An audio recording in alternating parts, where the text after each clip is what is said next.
I am Hayden Panettiere, and we are here at the studio recording Until Dawn. My name is Rami Malek, and I play Josh. My name is Megan Martin. My name is Brett Dalton. My name is Antonella Lentini, and I played Hannah and Beth. My name is Jordan Fisher, and I play the character Matthew, Matt for short. I'm Nicole Bloom, and I play Emily in the game. My name is Noah Fleiss. I am Galadriel Steinman, and I play Ashley. So Until Dawn is the story of 8 teenagers who revisit this cabin in the woods about a year later after a really traumatic experience where I've lost 2 of my sisters, so coming to kind of get some closure in that respect. One of the things that Larry does really well is make these multi-layered characters, and I think for just the story in general, it follows the quintessential horror film plot lines, but the characters are so unique in themselves, and I think that's very cool. Oh, yeah, this was the right thing to do. What? You know, getting everyone together on the anniversary. I mean, Josh seemed really pumped about us all doing something, didn't he? Yeah, no, he definitely did. I haven't seen him so excited about something in forever. Good, good.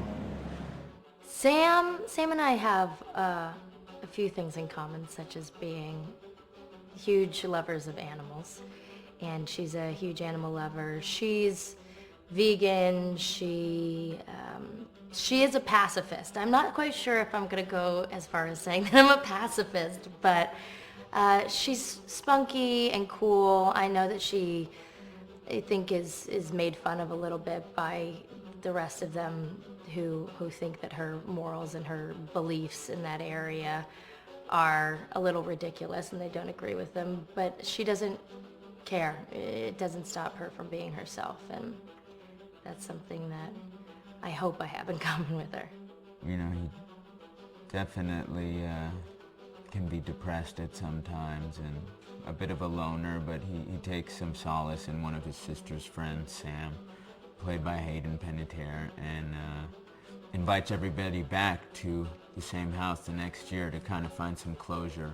Jessica she has a whole lot of personality. She is definitely the sort of mean girl character that, you know, at school she knows she's pretty, she knows that boys like her, and she's gonna use it to her advantage.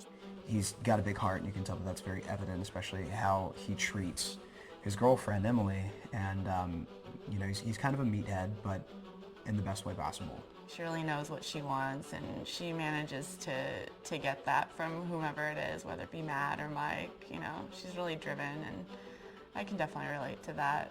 My character is Chris, and he is what society might consider the nerd of the group, and he kind of embraces it. Ashley she's a little more serious than some of the other girls. She's definitely very intelligent and thoughtful. She kind of looks at the whole big picture of things. She's not quite as geeky as Chris, but they connect in a lot of ways. Mike is like big guy on campus. He's the class president who has some charm and has a brain, and I don't know, people seem to like Mike. He gets away with a lot, though. He can be kind of jerky. The fact that he really just kind of wants everyone to be happy. I mean, he's a people pleaser, and I can definitely attest to being, you know, that guy. I'm always the friend that wants everybody to be happy and wants everybody to be taken care of, and that's definitely Matt. But also, like, this character is just so fun. I rarely get to play the bitch, and so it was really fun to do that. The spirit of things? Seriously, what's wrong with you? I'm just trying to lighten the mood, Em. Don't be like that. Like what? The way you're being. You always get like this. I just think this is just the coolest thing to be a part of, and I just think it's going to take the world by storm. I really do. I think this genre is the wave of the future, and I think that once people see the potential behind it, of getting to interact with the drama that you're witnessing unfold in such a realistic way, that this is how entertainment's going to be from now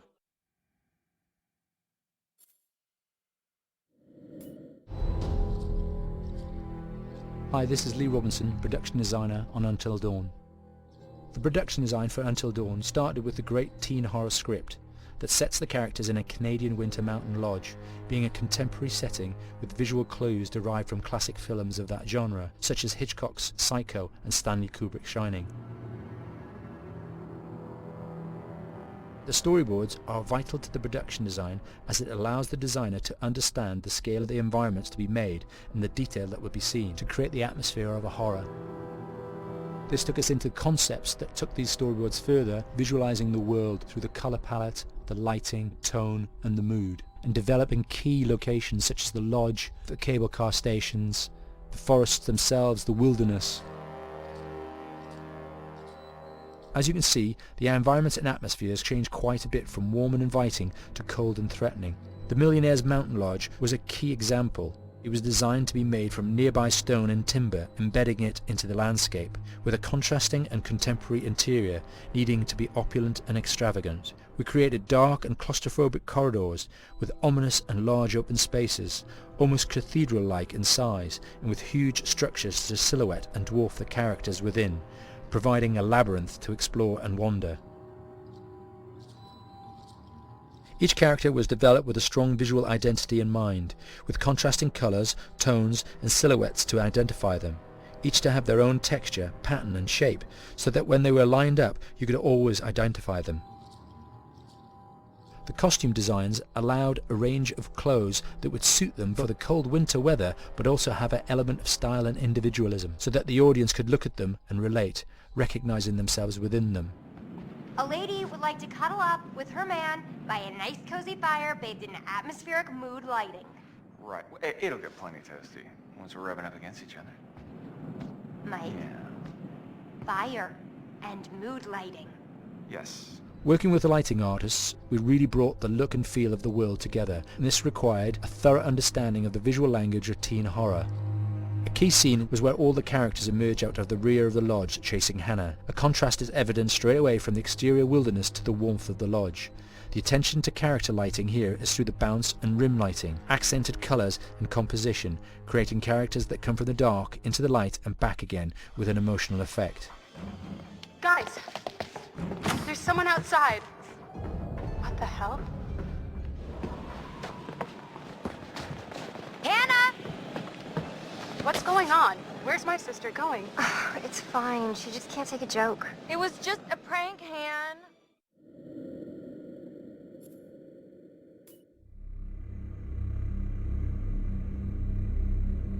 Until Dawn is a game that's full of horror, and one of the things we decided to do early on was to take a scientific approach to how scary it was.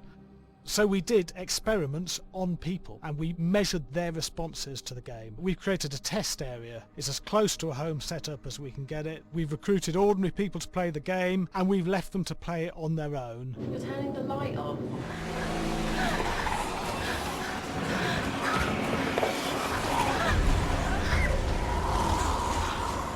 The only difference is it's rigged with cameras and microphones that relay the data through to the next room where people are watching them play.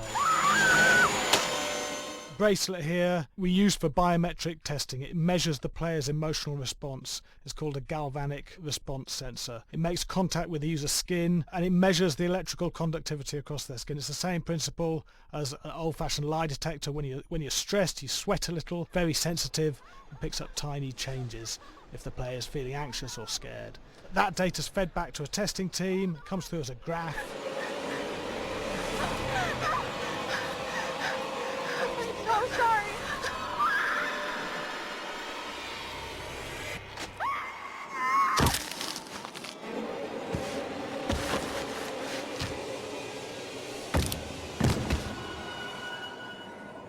There's no point testing one or two people, you have to test a lot of people. What's your step? When we have a scare that's consistently has a measurable emotional response, then we knew it was good. If it didn't have that, it goes back to the team for improvement. The data doesn't tell us what's wrong with the scare, it only tells us if it's working or not. Wait, okay, so you hear that too, right? Josh. Here we have a chapter relatively early in the game. Weirdly regular.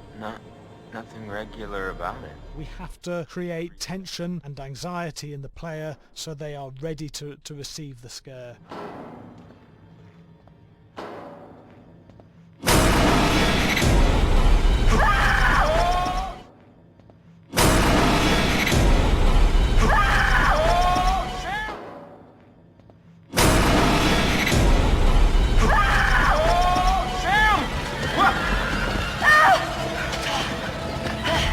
Give the player time to recover, to cool down, to calm down, and then start building the tension again before we do the next scare. Hey. What? Hey. What the hell? Ooh, you just got mugged.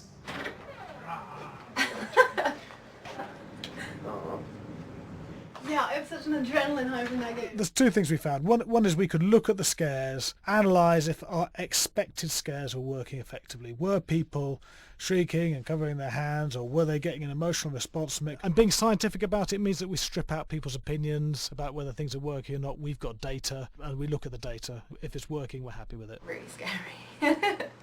Bit scared and wanting to get away. I actually maybe a bit scared to play it on my own, but in a room with the lights on, yeah, with some other people as well, yeah, maybe. But because I'm a scaredy cat, I would play with someone in the room. And the lights on. It was one of the scariest games I've played in a long while.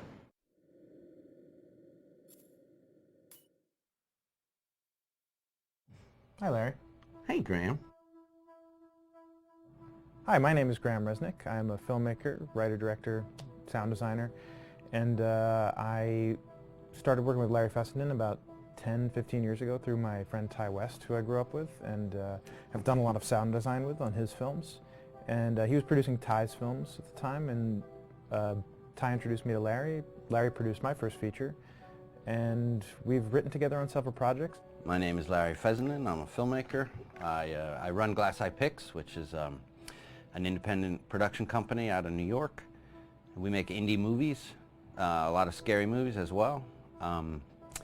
And I got a call to audition to write this video game.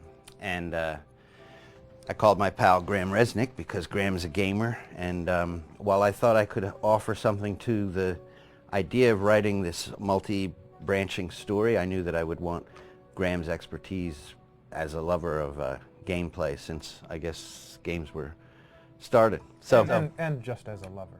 And as a lover, yes. Which is why there's so many sex jokes in the game. There was one Italian website that did say the Larry that's Fessenden and right. Graham Resnick, the two lovers behind Until Dawn.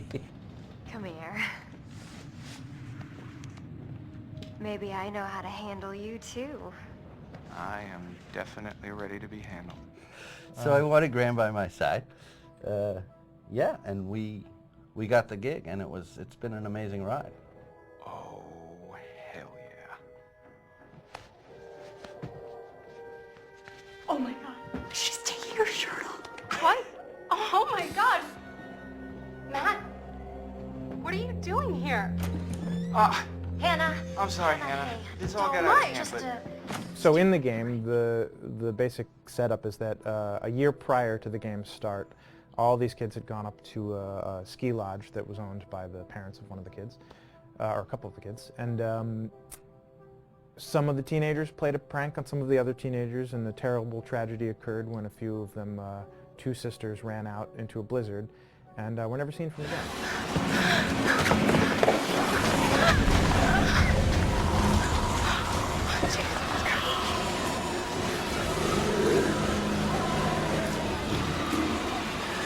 So now, a year later, this is kind of torn apart, this group of friends. They've gone through some trials and tribulations in the past year. The brother of the two girls has had a lot of psychological issues, and to kind of help him cope and help them all get over it, they all returned to the lodge a year later, back up on the mountain. And the idea is to get over it, but... the healing does not begin. Yeah, and these kids are all trying to find themselves. They've been through a trauma, but in general, they're just teenagers trying to figure out who they are. So they're all kind of falling into the patterns, the stereotypes, the characters they see on TV and in the movies. I think we were very interested in taking genre tropes and kind of making them sort of refresh them.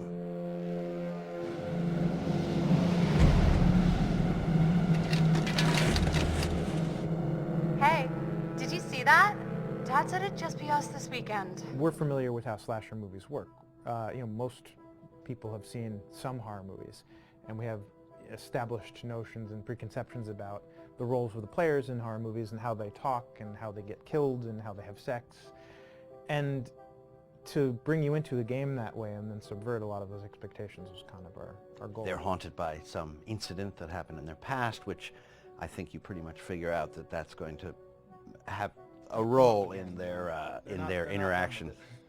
Yeah, so I think what was fun was we take some sort of stock characters and we try to give them some shape, but at least at the beginning they're recognizable in the way of groups of friends. There's, you know, the jock and the bitchy girl and the rivalries between everyone. And oh my gosh, and really fun characters too. Like we just had so much fun living in the minds of these characters through writing the script.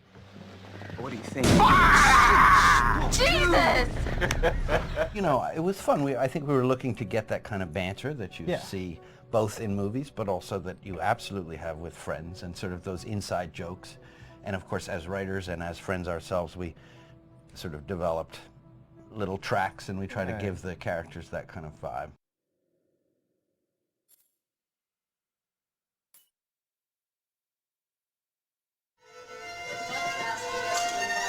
Yeah, fast and violent.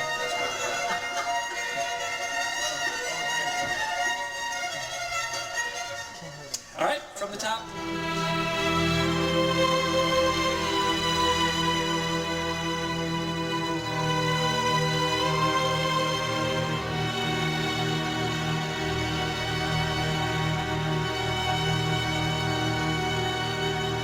My name is Jason Graves, and I'm the composer for Until Dawn.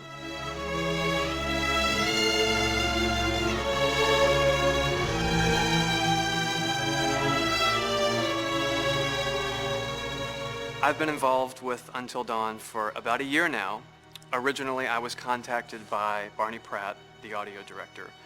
I think that had something to do with my lineage of horror games, and hopefully not the fact that my last name is Graves, although a lot of people seem to associate my name with scary music.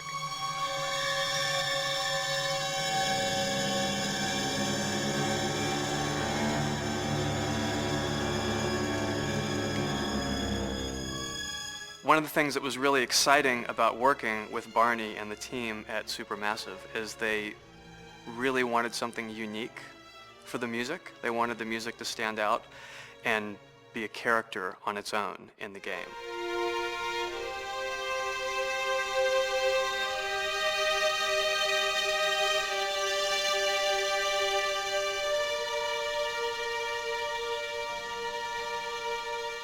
When I'm first starting on a new score, and it doesn't matter if it's film, television, or games, I always end up going to the main theme.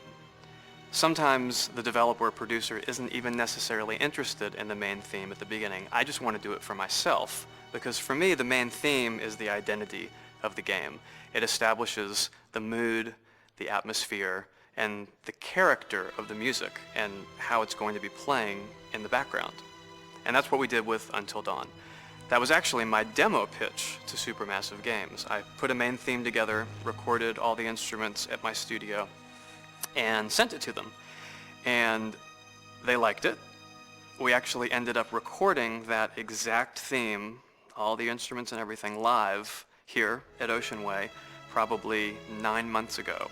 And that's what we've been using in all the demos for the game, and that's the final version of the theme that is the main theme that you'll hear on the menus and in some key pieces of gameplay.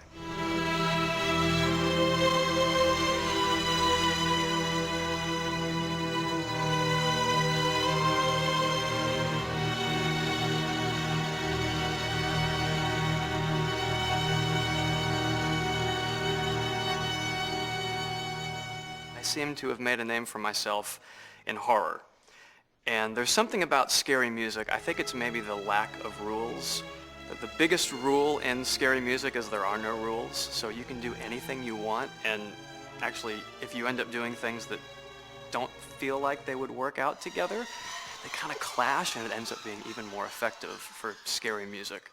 So that's what really drew me to Until Dawn, was the textures, plus writing thematic material that is interwoven with the scary textures. I haven't really done anything like that before. Usually it was just all tension all the time, and that's fun and it's great. But I'm actually at heart a very melodic composer. That's the kind of music I love listening to, and that's the kind of music I love writing. That's the kind of music I got to work on in Until Dawn. Very nice. Same thing.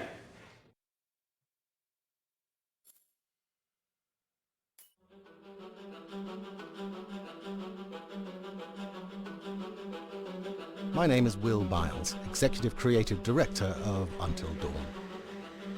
The first part of getting a believable facial performance in-game is to capture topographically the actor's range of emotional expressions as separate versions of the same head. Every tiny nuance gets digitized and merged, effectively creating a model that can recreate every facial movement that the actor makes. Once the topography has been recorded, the actor's performance itself can be captured by using a predetermined set of marker points, drawn precisely on the face, and a high-def helmet cam, wirelessly linked to capture devices. The camera is the small box where it looks like the microphone should be. Outro Sam. Mark. It records in high def the movement of the dots throughout the performance that will drive the expressions captured earlier. Unlike other systems, this form of capture is far less lossy because there are fewer interpretations between performance captured and performance rendered finally in-game. The audio is also recorded via two separate lavalier mics attached to the helmet.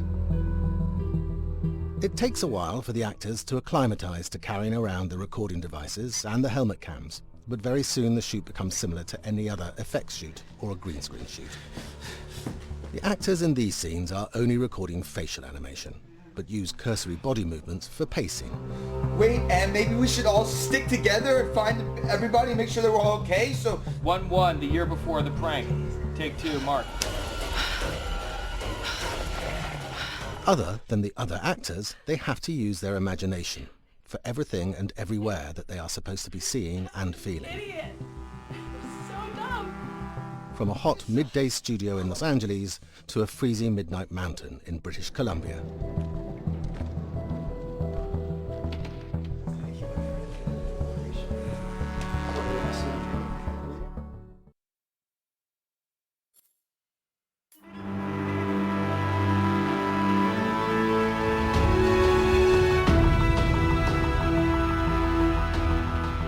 Until Dawn has a dynamic, ever-changing story, the facial performances and the body performances are recorded separately, with different systems.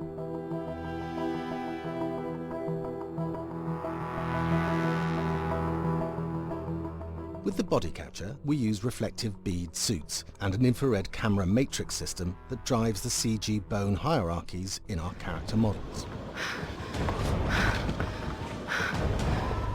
These performances cover everything from character locomotion, scene-specific performances and stunt work, most of which was recorded at studios in Pinewood and Shepperton, near London. Anna! Hello? Combining all the elements seamlessly in the final game becomes a formidable editing and logistical task. Every variation, both physical and emotional, must be combined in these multi-edits.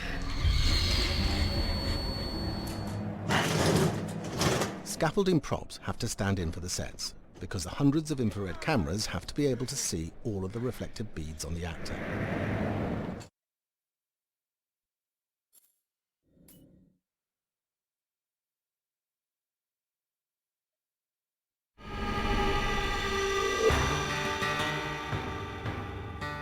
America's Northwoods border region.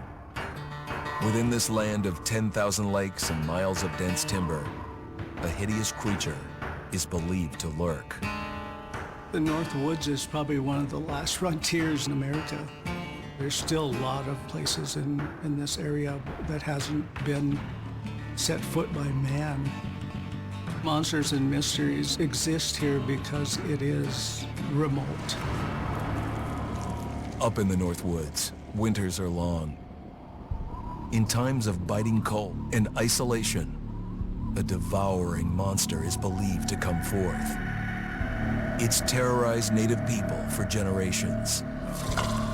Growing up, I was told, like, don't go outside, the Wendigo will get you.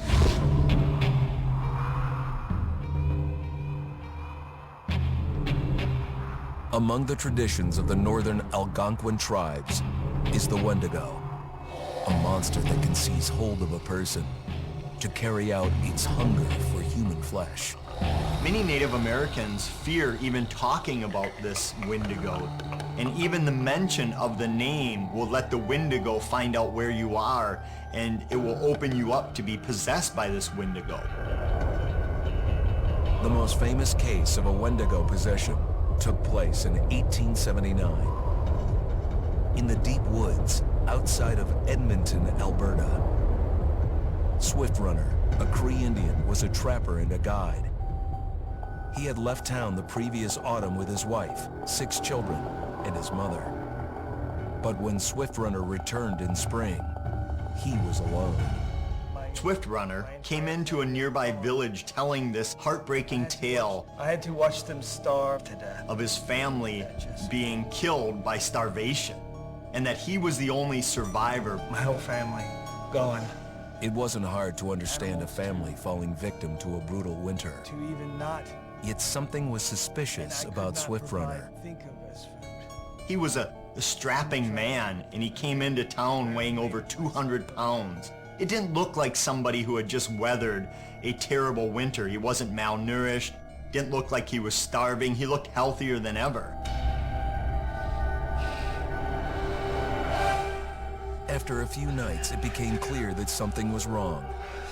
He started having night terrors, screaming in his sleep. I am the Wendigo! Villagers alerted the police. Swift Runner actually guided them back to his winter cabin. When they got there, that's when they saw the true horror.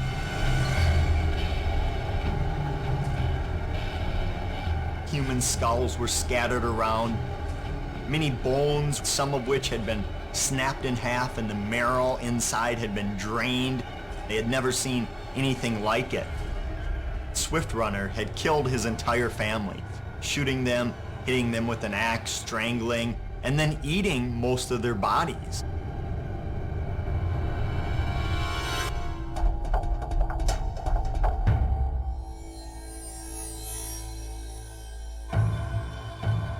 Right up until the moment the noose was on his neck, Swift Runner swore the evil spirit of the Wendigo had possessed him and twisted him into a cannibal killer. When he was on the gallows, Swift Runner himself said, "I am no longer a man."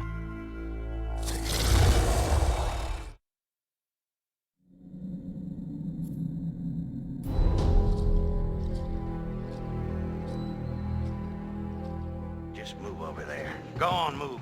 Let me say what I came to say. I'm here to tell you what you're up against being back on this mountain.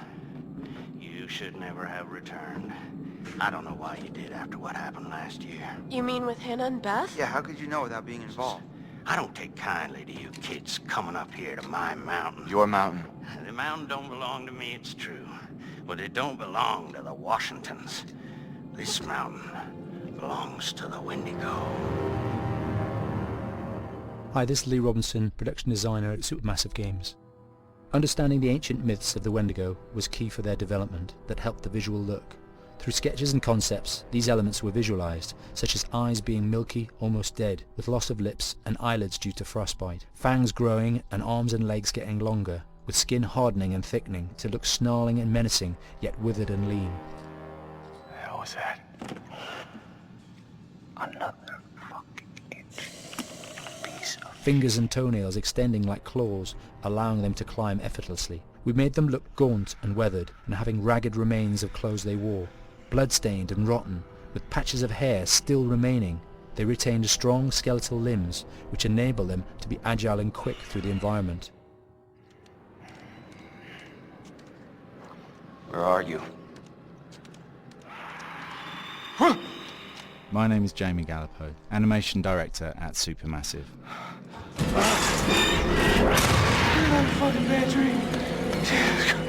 The overall direction on the creature was to be very strong, to be extremely fast. We wanted a spider-like movement to the creature. 1 minute scampering to leaping and then crawling, almost instantaneous. And finally, we wanted the creature to have this real, uncontrollable thirst for flesh.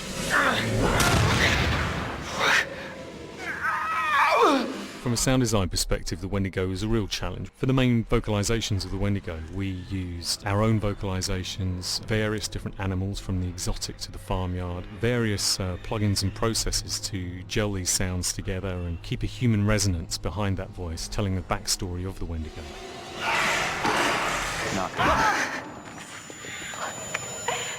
During the chase sequences, the anger of the Wendigo is felt by encircling breaths, screams and screeches that essentially chase you as you're being chased by the Wendigo.